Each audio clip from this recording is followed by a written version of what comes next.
नमस्कार। स्वत्व के डिजिटल प्लेटफॉर्म पर आपका स्वागत है।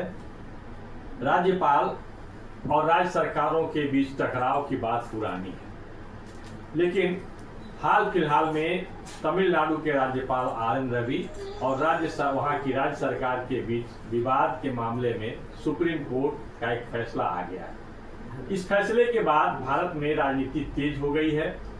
इस फैसले को सभी राजनीतिक दल अपने अपने चश्मे से देख रहे हैं।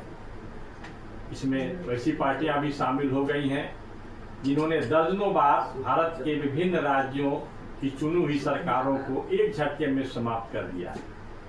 इस मामले में जो बहस शुरू हुई है उसमें वे भी शामिल हो गए हैं और स्वयं को लगता है कि वे एकदम राफ साफ दिखाने का पुरजोर प्रयास कर रहे हैं।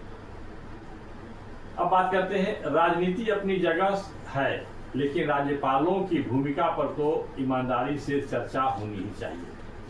बिहार की भी बात है, बिहार के भी कई प्रकार के दर्द हैं। राज्यपाल राज्य संचालित विश्वविद्यालयों के कुलाधिपति भी होते हैं।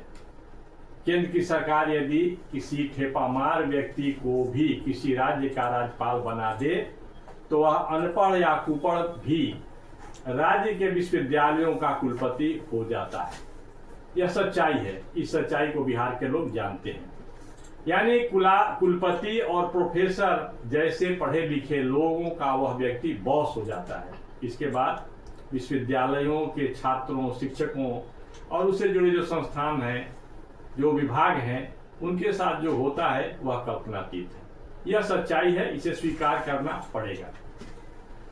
अब हम बात करते हैं कुछ वाममार्गी बुद्धिजीवियों और सर्वोच्च न्यायालय के इस फैसले को ऐसा क्रांतिकारी बताने वालों की। वे इसे ऐसा क्रांतिकारी फैसला बताने पर तुले हुए हैं मानो ऐसा फैसला न तो अब तक हुआ है और न होने वाला है, जबकि बात ऐसी नहीं है। उन्हें यह याद ही नहीं कि संविधान में बदलाव कर सर्वोच्च न्यायालय तक के फैसले की ऐसी की तैसी की जाती रही है। केंद्र सरकार करती रही है और एक दो बार नहीं, कई बार हुआ है सर। दरअसल यह है कि तमिलनाडु के हमारे क्रांतिकारी राज्यपाल रवि साहब ने विधानसभा द्वारा पारित 10 विधेयकों को ठंडे बस्ते में डाल दिया। इसे तिलमिलाई तमिलनाडु की सरकार ने संवैधानिक वास्ता देते हुए सर्वोच्च न्यायालय से गुहार किया। दरअसल इस मामले के केंद्र में जो विधेयक थे वे कुलपतियों की नियुक्ति का अधिकार राज्यपाल की जगह राज्य सरकार को देने वाली थी। राज्य विधानसभा द्वारा इन विधेयकों को 2 बार अंगीकार किए जाने के बाद रवि ने इन्हें राष्ट्रपति द्रौपदी मुर्मू को अग्रसारित कर दिया। अब सुप्रीम कोर्ट ने अपने फैसले में जिस भाषा का प्रयोग किया वह राज्यपाल के कार्यालय के कामकाज के मूल्यांकन जैसा है। उसकी भाषावली शब्दावली को आप देखेंगे तो स्पष्ट हो जाता है कि सुप्रीम कोर्ट ने राज्यपाल के जो कार्यालय है उसके विभिन्न कामकाजों का एक मूल्यांकन कर दिया। कुछ विधिवेत्ता सर्वोच्च न्यायालय के इस फैसले को अति न्यायिक सक्रियता मान रहे हैं। मतलब जुडिशियल एक्टिविज्म की जो बात होती है उसे मान रहे हैं। इस मामले में सुप्रीम कोर्ट ने एक संवैधानिक सिद्धांत की व्याख्या कर दी है जो और गहन अध्ययन की अपेक्षा रखता है। यहाँ मैं कह रहा हूं और गहन अध्ययन की अपेक्षा रखता है। यह आवश्यक है कि राजभवनों को पारदर्शिता और जवाबदेही के साथ काम करना चाहिए। यदि इस निर्णय से एक परंपरा स्थापित होती है, इसका दूसरा पक्ष यह भी है कि यदि इस निर्णय से एक परंपरा भारत के राज्य व्यवस्था में परंपरा स्थापित होती है तो देर सवेर भारत के सभी राज्य विश्वविद्यालय राज्यपालों के नियंत्रण से बाहर हो जाएंगे। तमिलनाडु सरकार द्वारा बदला गया कानून लागू हो जाता है तो तमिलनाडु सरकार के पास कुलपतियों की नियुक्ति का अधिकार होगा। वहां के 12 विश्वविद्यालयों में रिक्तियों को भरने के मामले में वह स्वतंत्र होगी तमिलनाडु की सरकार। लेकिन इसमें क्या गारंटी है कि विश्वविद्यालयों में जो लूट खसोट और अयोग्य लोगों की बहाली की प्रवृत्ति है वह रुकी जाएगी।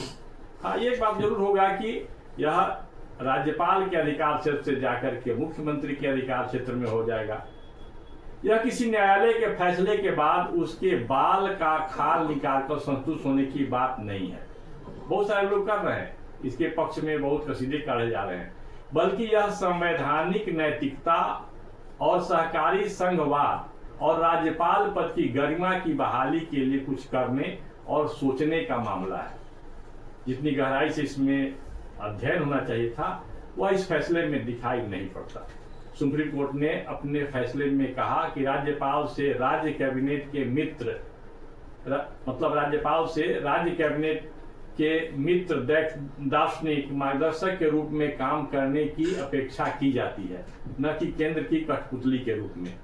इस प्रकार सुप्रीम कोर्ट ने केंद्र सरकार को कटघरे में सीधे तौर पर ला दिया कि अभी जो राज्यपाल जो काम कर रहे हैं वो केंद्र सरकार के इच्छा पर काम कर रहे हैं।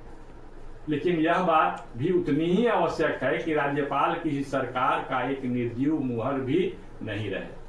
भारत की संघवाद की बात कह रहे हैं तो राज्यपाल एक आवश्यक तत्व है।